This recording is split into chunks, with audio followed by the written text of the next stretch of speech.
So welcome to the Royal Rota. We're actually broadcasting this week from, I don't know how to describe this room, Lizzie. It is a fancy edit suite mixing studio / dungeon in the basement, which I got a bit lost getting here. And we're wearing headsets that I just said to you made me feel a little bit like we're about to fly a plane. Yes, yeah. Although, yeah, we're in this sort of kind of dark basement. I almost got lost getting here. But what that means is that we're in London. We're in the basement of the headquarters of ITN, and you'll be aware that we can't use our usual facilities while there's a big refit going on. We've explained this in previous episodes. So anyway, welcome to the dungeon. This isn't Rwanda. We promised you an episode from Rwanda, but kind of ran out of time because last week in Rwanda, busy week, and we just couldn't carve out any space to record this. Yes, apologies. We're a week late, which means this will probably be a bumper episode with lots to catch up on. And we're talking to you on the day that it is the Sovereign Grant Report has come out. It's my favourite day of the year, the Sovereign Grant Report. I love it. We say every year, don't we, that we are not mathematicians. There are a lot of numbers. There are a lot of percentages.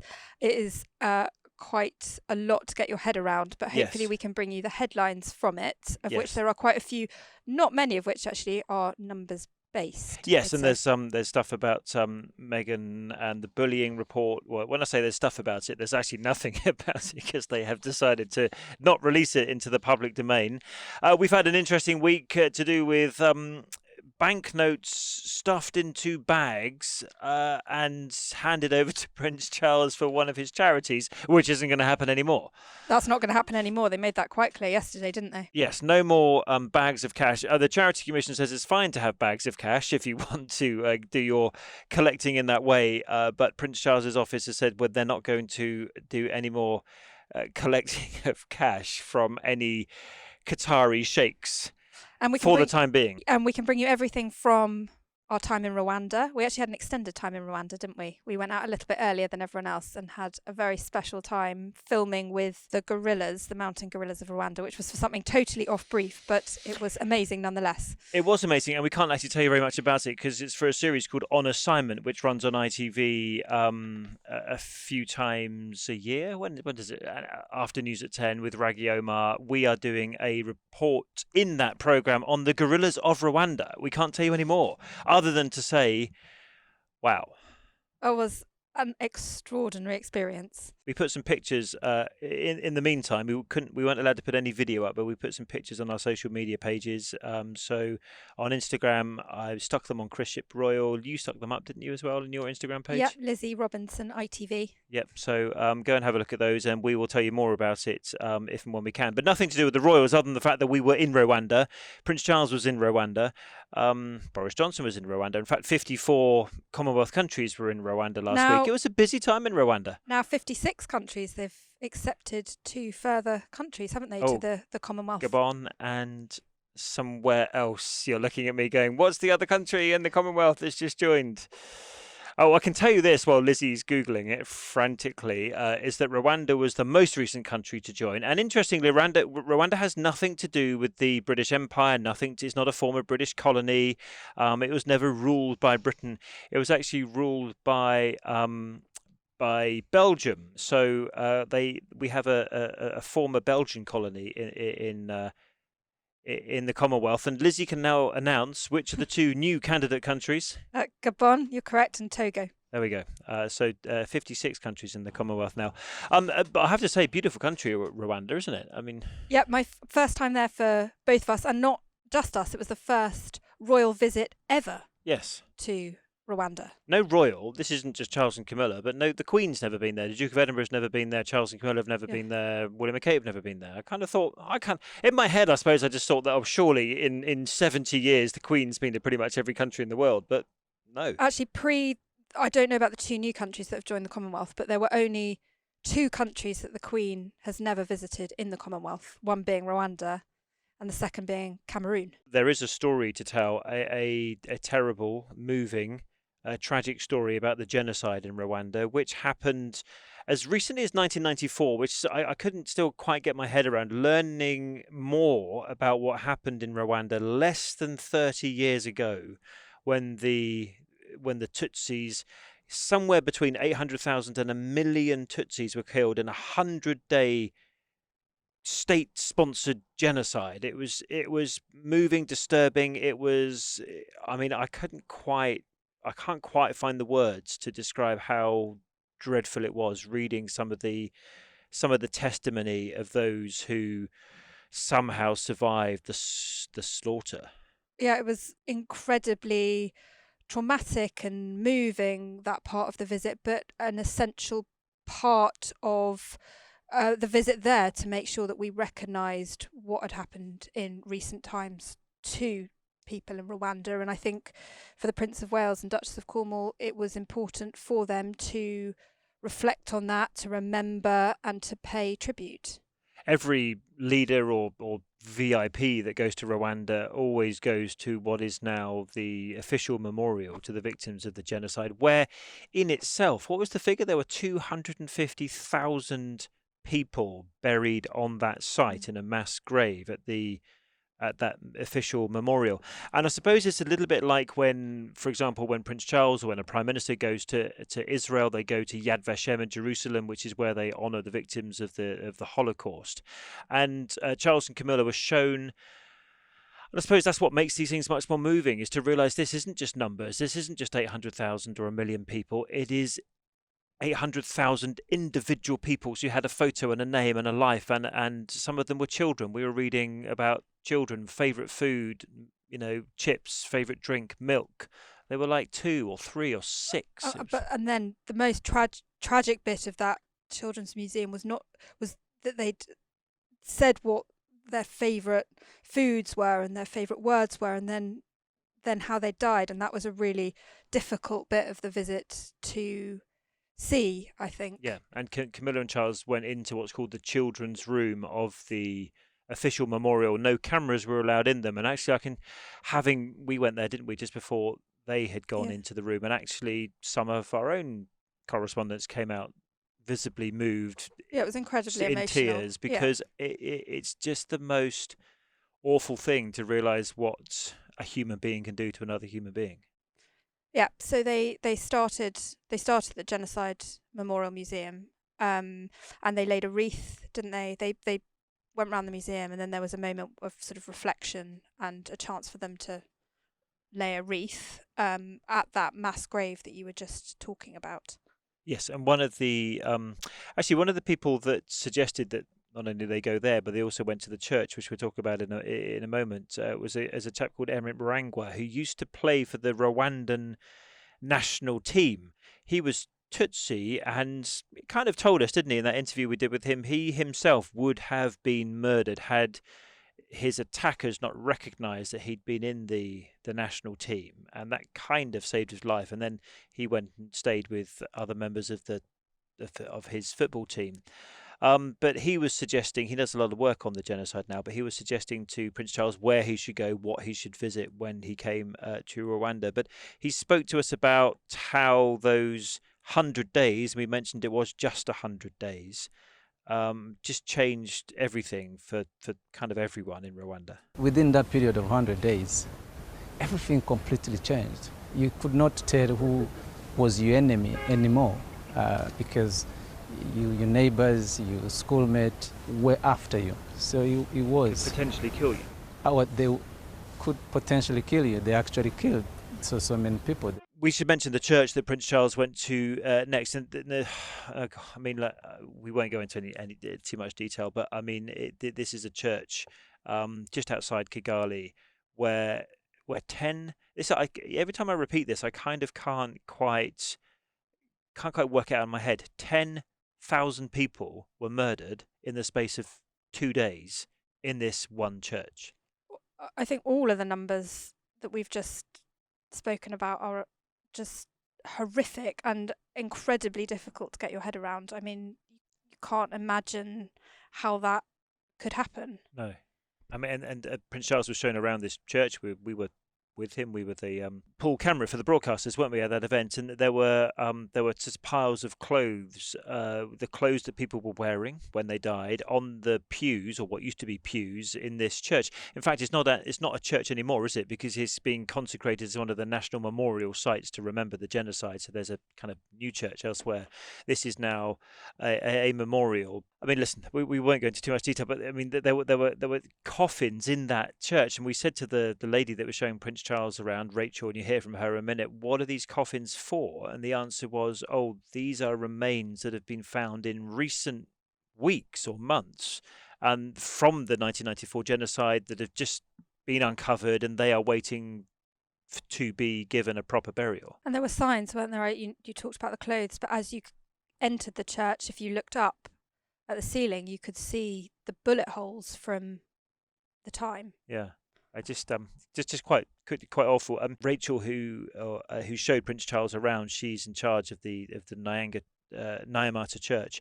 That this is not dissimilar to the Holocaust, and just as we shouldn't ever forget what happened to all those souls in the Second World War, nor should we forget what happened to the victims of the Holocaust in 1994. And those in Rwanda, and I think that was important for the Prince of Wales and Duchess of Cornwall in their visit, is that remembering, ensuring that people don't forget what happened and are aware of what took place. I cannot understand how a man can kill his own woman, his own children. Which is why it's important to remember, to never forget what happened here. It's better to remember, after Holocaust, the people say never happen again, but it happened. So that's how the visits to Rwanda started, and I think it's important. As hard as it is to hear, I think we are kind of also doing our duty here, duty to the victims, of reminding ourselves, reminding as many people who can read and listen what happened. Go onto our website at itv.com/news. You can read some of the articles that we wrote from Rwanda at the time. But that's what happened. That's how it got underway. Of course, the other thing with Rwanda at the moment, and I suppose the fascinating thing about the whole visit last week, is that it was a convergence of news stories, wasn't it? So why were we in Rwanda? Well, because the Commonwealth Heads of Government Summit was happening. It was 2 years late. It should have happened in 2020. That's while Prince Charles was there, as we mentioned, first royal visit. So if you've got the Commonwealth Heads of Government Summit, who else comes?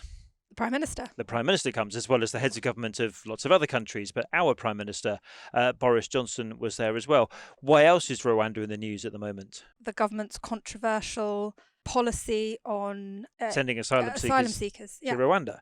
So there's another story that's converging.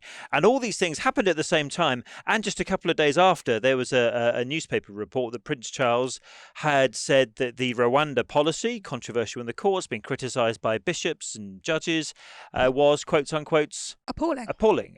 Those are the words he reportedly used in a private meeting, that this policy was appalling. So what have you got? Prince Charles in Rwanda, Boris Johnson in Rwanda, the asylum seekers story in Rwanda, although we should point out no asylum seekers at the time of the recording of this podcast have yet been deported there, and the Commonwealth Heads of Government Summit, all happening in the same place at the same time. Yeah, the stories sort of collided, didn't they? And we know the views of Prince Charles that have been reported. We know that they oppose the views of the Prime Minister. We also know that knew that it was likely that they would have to meet at some point. Of course, yeah. The Prime Minister and Prince Charles. And we were told early in the week that, yes, indeed, they would have a cup of tea and a catch-up on the Friday, which was our final day in Rwanda. Yes, so again, as we were just saying, all these stories converging in Rwanda. Let's listen, therefore, to what Boris Johnson said when he landed in Kigali, the capital of Rwanda, and inevitably, as night follows day, what's he going to get asked? Well, among other things, not just his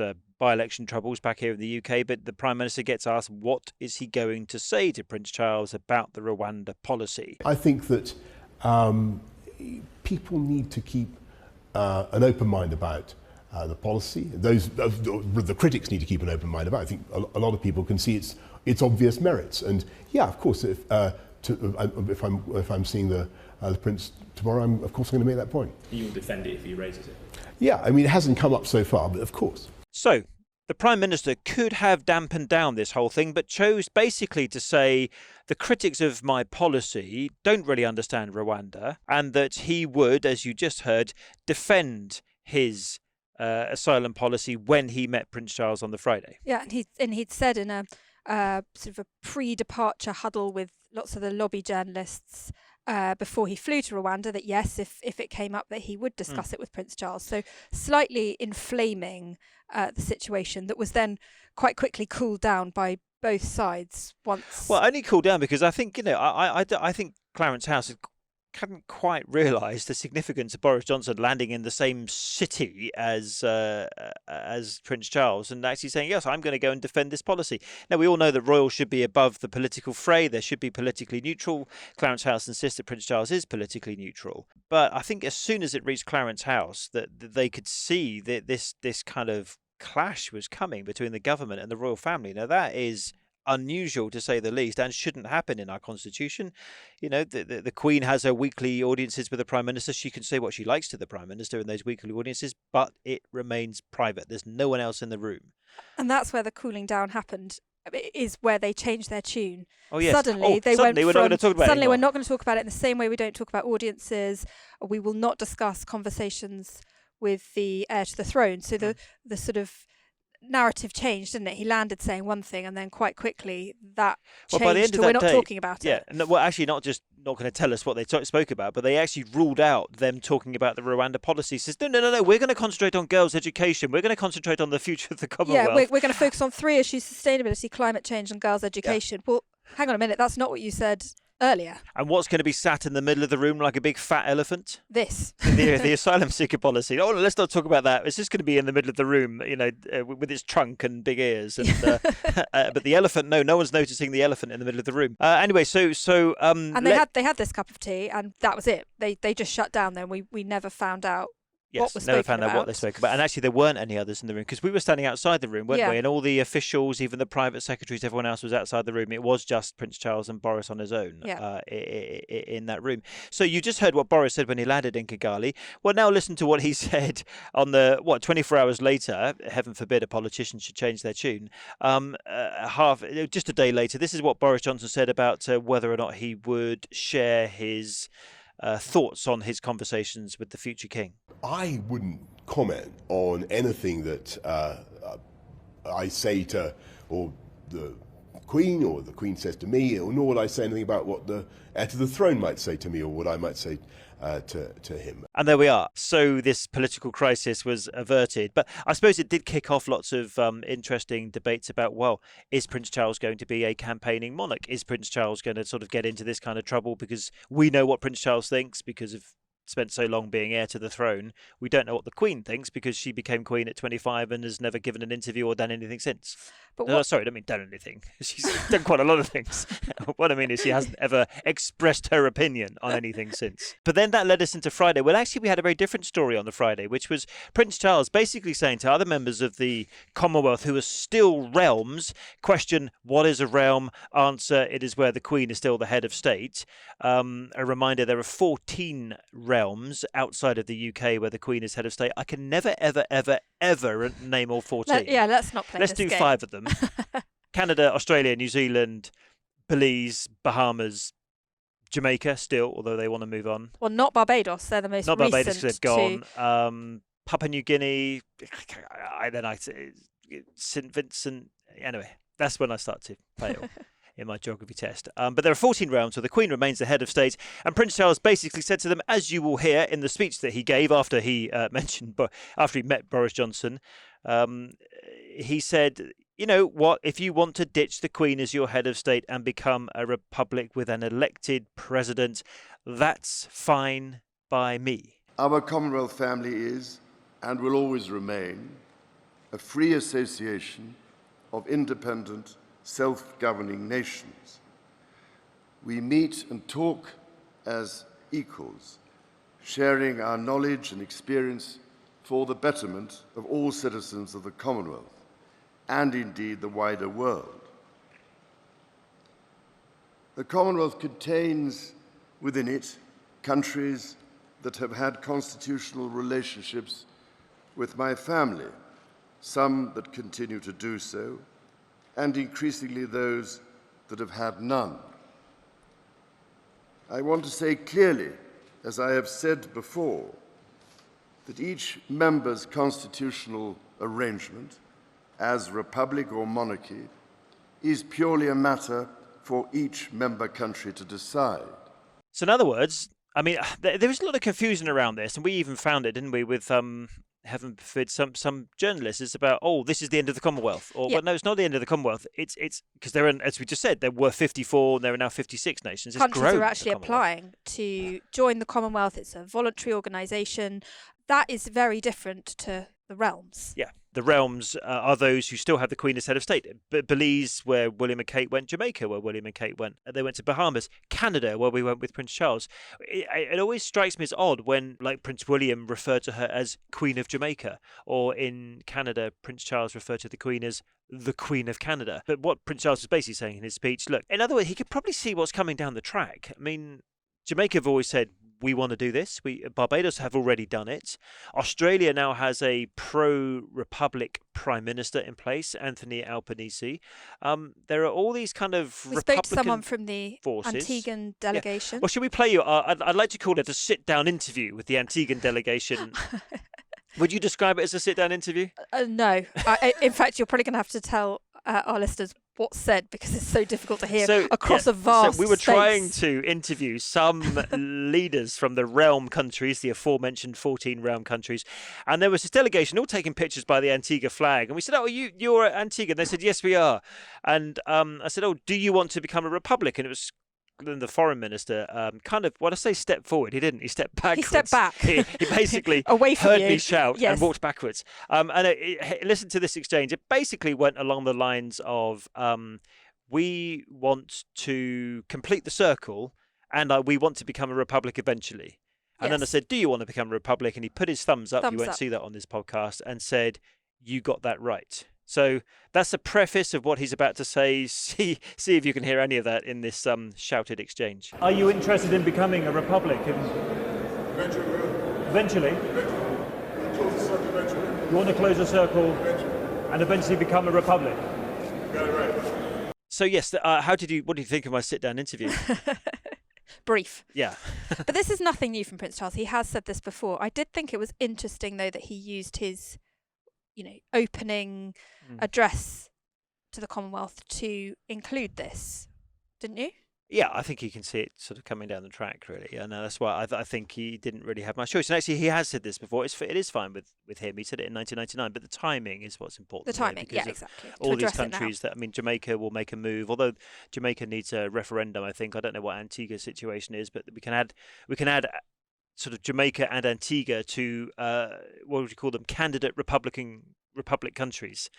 Maybe Australia as well. Those who know Australian politics much better than I tell me that actually there's something else that they've got to have a referendum on in Australia in this term. The Australian term is only 3 years. It's very short. So it's probably not going to happen in this term, but it might next term. But Barbados didn't have to have a referendum on becoming a republic, but these other countries we're talking about, they will do. So it'll be a much longer process. And so wraps up the Commonwealth Heads of Government Summit in Rwanda, which was, as we've just explained, for so many reasons, political, natural, guerrillarist, if that's even a word. Making up words now. Yeah, making up words. And then clearly we mentioned the appalling atrocities of the genocide. It was a very kind of varied news week. We got back on Saturday from Rwanda. We flew back with Charles and Camilla on their chartered plane. It's an RAF jet, but they've got to pay for it, and we will speak about the Sovereign Grant Report and lots of travel bills and all the rest of it. But actually, he wasn't in the country for very long, back in the UK, and then a story lands on the front page of the Sunday Times. Lizzie, I've got a donation I want to give to your charity. How would you like me to give you that donation? Well, I mean, I've got some bags down here from Fortnum and Mason. Would you like me to put some cash in the bags? How much cash are we talking about? So it's likely that I'll probably only give you a couple of pounds, but allegedly in these bags, and Clarence House has not denied the basis of this story, there was €3 million worth of banknotes over several, was it a couple of 2 or 3 years on 3 occasions. And this cash was kind of handed over to Prince Charles by the Qatari Sheikh, a former Prime Minister of Qatar. And the money was deposited for one of the Prince Charles's charities. It strikes me as a very bizarre way to go about fundraising. So this is a Sunday Times report that came out the weekend, and they said that the donations came in 3 payments and were made to the Prince of Wales's charitable fund between 2011 and 2015. Right. So here we go. Here's a bag of cash. Take it down the bank. Now, other charities might stand outside a supermarket and shake a tin, collect some coins, take it down to NatWest or HSBC or whatever. Prince Charles gets a bag of cash. I mean, someone said it was a suitcase full of cash. It was basically contained in some form of carrying device, be that a bag or a suitcase. Yeah, and then it's understood that the cash was then Deposited passed on to the charity, who deposited at Coutts Bank, of course, because where else would a royal bank other than Coutts? Lots of questions about why on earth it was accepted in cash.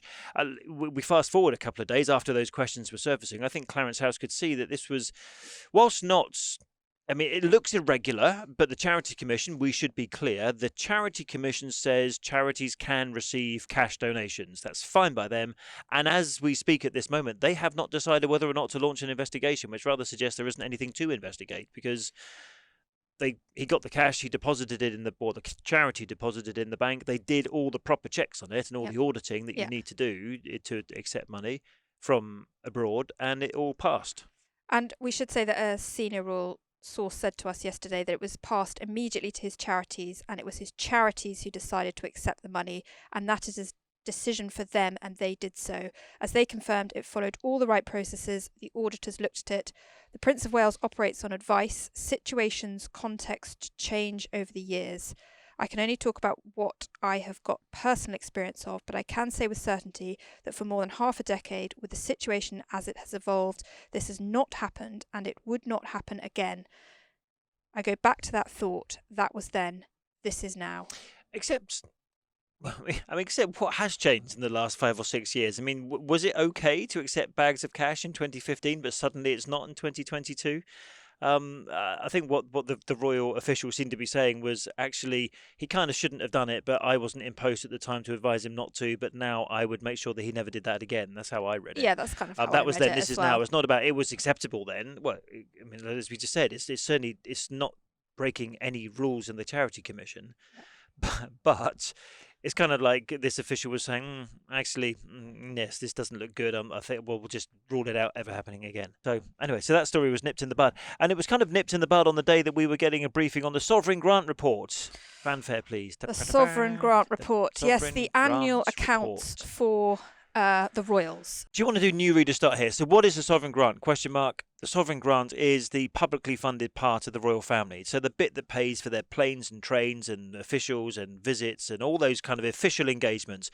Shall I bore everyone with where the Sovereign Grant comes from? It's basically it's a percentage of the profits of the Crown Estate. So the Crown Estate, rather than give 100% to the Treasury for public funds, they take off 15% for their spending money, if you can call it that, pocket money. Pocket money. Let's be serious. It's official spending for official bits of the monarchy. They take off 15% of those profits for that, and then in recent times they've taken off an additional 10% to pay for they call it resurfacing of Buckingham Palace.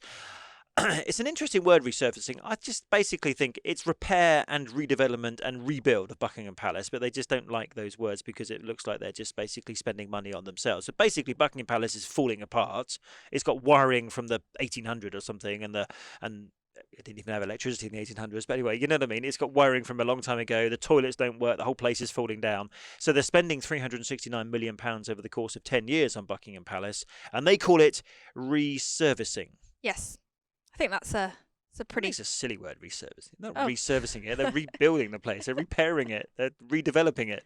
So this year, say what it is. The Sovereign Grant this year, which is what Chris has just explained, that amounted to £86.3 million. The day-to-day spending plus Palace. So that £86.3 million includes, the day-to-day plus that additional slice for the resurfacing. But people will have seen headlines that say the royal family spent over £100 million. They did. Why is that? Because they have done more work on the resurfacing this year, so they've had to draw down on reserves. You're calling it resurfacing. I'm going to ban that word from the podcast. Okay. It's called repairs. They've had to draw down on reserves, so they haven't they've spent extra money this year, but it's money that they already had in the kept coffers. back in hand. Yeah. So the total bill for resurfacing, I'm using the word that I've just banned, for repairing Buckingham Palace is 369 million. That hasn't changed. It's just they've taken an extra. They spent more this year because they wanted to get the place ready for the Platinum Jubilee celebrations, and that means taking down all the scaffolding and all the rest of it, so that we could shine all those pretty lights on Buckingham Palace for the Platinum Jubilee celebrations. That phase of works cost more than it has done in previous years, but 54.6 million they spent on that work this year. But that comes out of this total 369 million. Exactly. That hasn't changed. So in other words, the repair bill for Buckingham Palace hasn't gone up. They've just spent more of it in this year because it's a 10-year repair bill. So that's the bare bones of the finances. There's the usual interesting stuff about how much the Queen spent on a train to Edinburgh, £40,000. I mean, that's quite an expensive train ticket. I mean, I got to Edinburgh. It's never £40,000. I mean, what do you think your manager would say if you put that in your expense bill? Hello, you're fired, I imagine. I sort of balk at when they charge you more than £100 a train ticket to Edinburgh. Anyway, now I've got the travel numbers here. Do the Royal Train one. The most expensive trip of the year was the Duke and Duchess of Cambridge to their royal tour recently to Belize, Jamaica, and the Bahamas, and that came in at 226,383. That's nearly £250,000 on a tour that everyone criticised, but I mean, there we are. The facts are those. Prince Charles used a helicopter to get around Wales for Wales Week last July, cost £15,000. As I said, the Queen went up to Scotland in the Royal Train, £4,000. I mean, there are some interesting figures, and it's always the travel bill. And actually, one royal source said to us yesterday that it was the tension, wasn't it? They used the word tension between what we are asked to do around the country and around the world, and and how we get there, essentially. The mode of transport, yes. The mode of transport. Now, obviously, going in a helicopter is quicker than going in a car. My question yesterday was, well, if he cares about the environment that much, shouldn't be just not using the helicopter and saying, well, sorry, I can't go in the helicopter, therefore I can't go to your visit because I can't get there in time. Well, maybe he should rework his entire visit so he does it on a bike. He cycles everywhere and says, well, actually, I can't do that visit in East Anglia because I won't be able to cycle there in time. Okay, that's the other extreme. But do you know what I mean? Maybe they should start looking at their visits plan on the basis of how green you can get there. Yeah, we were told, the Prince of Wales, it was described to us that he is allergic to the helicopter. He will look for, any other means of being able to get to visits other than having to use the helicopter, and it will be a final resort. And I'm allergic to getting up at 3 o'clock in the morning to get to RAF Brize Norton for the start of a royal tour, and then we sit on the plane. And let's be clear here: you sit on the plane, and what happens to the principals? I mean, maybe actually, to be fair, maybe not Charles and Camilla, because they've got a base nearby at Highgrove, for example, and Camilla's got her house that she had before she married Prince Charles quite near, so they drive. But I do remember once having sat on the plane for 19 hours or whatever it was, having got up at 4 o'clock in the morning, William and Kate just helicoptering in from Kensington Palace. Are you going to tell me that there was no other way to get there? Or they could have left earlier. And this is going to be the ongoing problem they have, that if they are going to lead, they want to lead on the environment, yes, and they want that to be champion that cause, sustainability and caring for the environment. This is going to be an ongoing tension for them, and they are going to have to. They say to us they're looking at other means, sustainable aviation fuel, for example, which is all good. Which is but there are going to be questions asked of them about their journeys if they are going to talk about the environment. Well, there was that words. Basically, we only use the helicopter if every other means has been exhausted, like no other options available. Yep. And, the private secretary might raise an eyebrow to say, why is the helicopter in this plan? And then it goes up to Prince Charles and he raises an eyebrow. Why is the helicopter in this plan? So we're told. That's what happens. But the bottom line is the helicopter does still get used. The helicopter still gets used. And I think, they also have... And it's one of the most polluting forms of transport. Yeah. And, we were also told about when they're looking at a visit, you also have to ensure that you get the principals to the visit on time. Mm-hmm. They have a very packed schedule. You can't let people down. You need to get them from lots of different movements. So, I can see their argument as to why they want to use it. But we are always going to ask the question, well, was there no other means of transport? Yeah, the means of transport of last resort. And you won't be surprised to learn that Graham Smith from the I call him anti-monarchy group, but it's kind of, he's not anti-monarchy. He just wants there to be an elected head of state. He thinks that we should be like Ireland or France or USA or somewhere else where they don't have monarchy. Graham Smith's view quite clearly is that all this spending, whatever it is, £100 million last year, whatever it is, the 369 million on resurfacing Buckingham Palace. I've just used the word I've banned. It's not resurfacing. The repair bill for Buckingham Palace. He thinks, well, it's another reason for us not having a monarchy. Get rid of the whole lot of them and replace them with an elected head of state. £100 million of spending. When you compare that to total government spending of 800 billion, in the grand scheme of things, it's not that much money, really, is it? Well, arguments like that can be used to dismiss any government spending that is in the tens of millions or hundreds of millions. So I think we need to have some ethical standards about what we spend our money on. But any head of state would cost money. An elected head of state would cost money. The President of Ireland, the budget is something like €4 million. You can squeeze that into a Fortnum & Mason bag. It's really not that much money at all. And he does the same sort of job. He tours around Ireland and around the world. He's a fantastic president, and the Irish people get to choose him and choose his successor for a fraction of the real cost, which is, as I said, more than £345 million a year. What was also released, and I say released, information was released, but it wasn't exactly very much information, was about the bullying investigation following the claims made against Meghan, Duchess of Sussex, when she was a member of the royal family. When I say it was released, what we were told was, we ain't going to release this in public, you're never going to find out what the findings are, and therefore, sorry, it was paid for privately, and it was done by a law firm, and changes have been made, but we aren't going to tell you what those changes are. Yeah, so the inquiry looked into the handling of those allegations made against the Duchess of Sussex. We're told that recommendations have been made, policies have been updated, but we're not going to know what those policies or recommendations are. Yes, private secretaries have been told, the members of the royal family are aware what's changed, but that's not being put into the public domain because of the confidentiality of those who took part in it.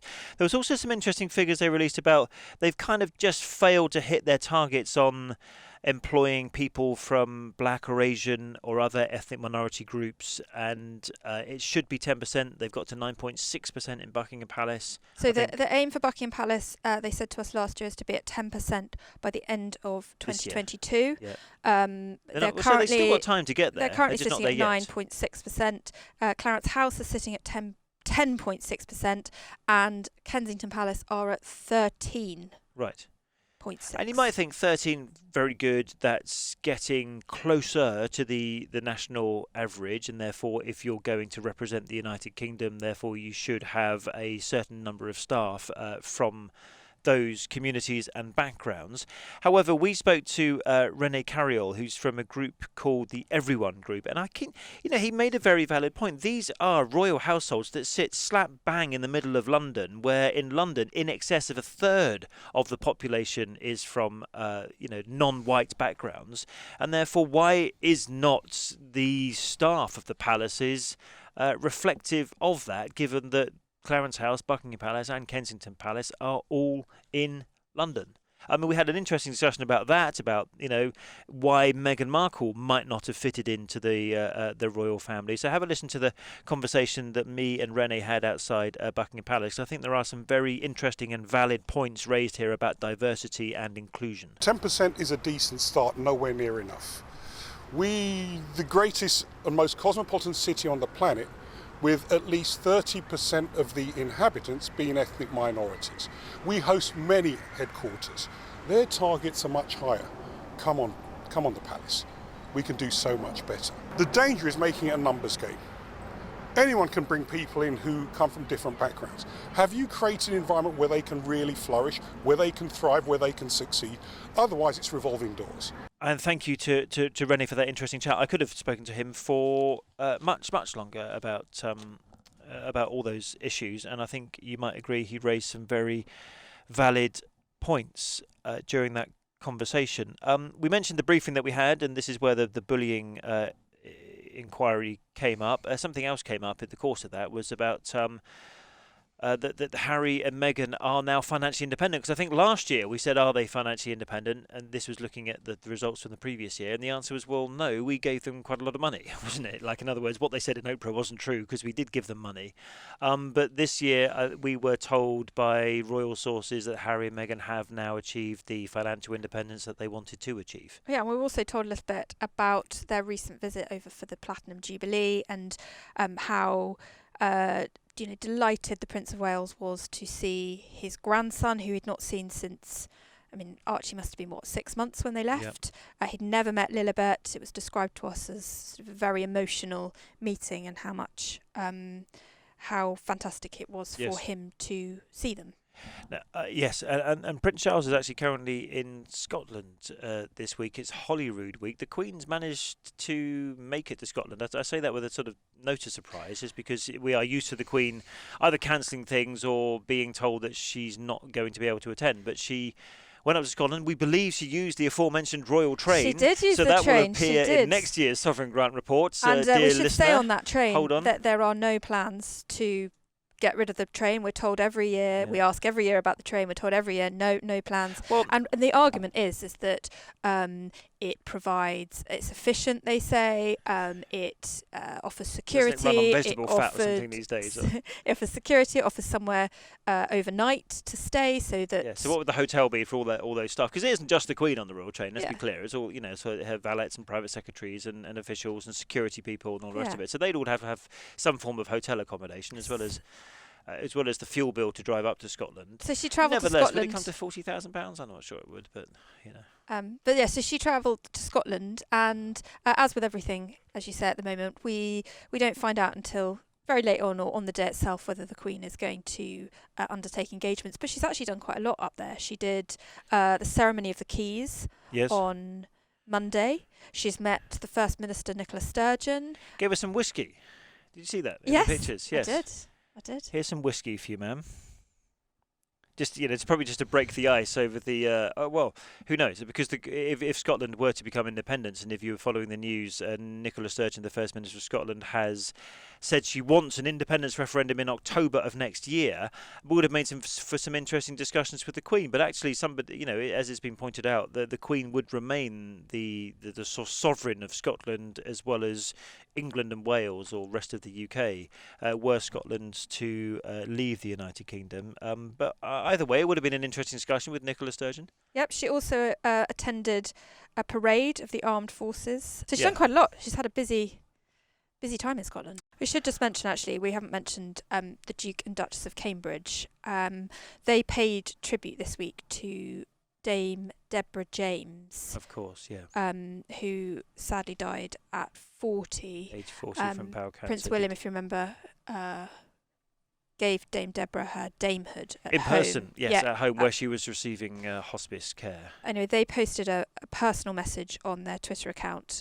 We know it's personal because it's signed W&C, and they said, "We are so sad to hear the heartbreaking news about Dame Deborah. Our thoughts are with her children, her family and her loved ones. Deborah was an inspirational and unfalteringly brave woman whose legacy will live on."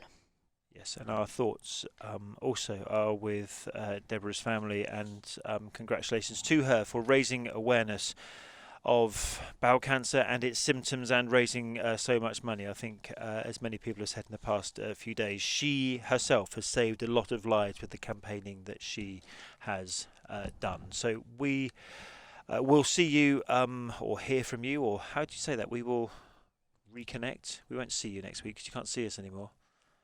We used to be on YouTube once upon a time. Do you remember doing those YouTube podcasts? Yes. But not anymore. Not audio anymore. Only. So we will hear from you, or you will hear from us. Can't quite get my words out. Next week.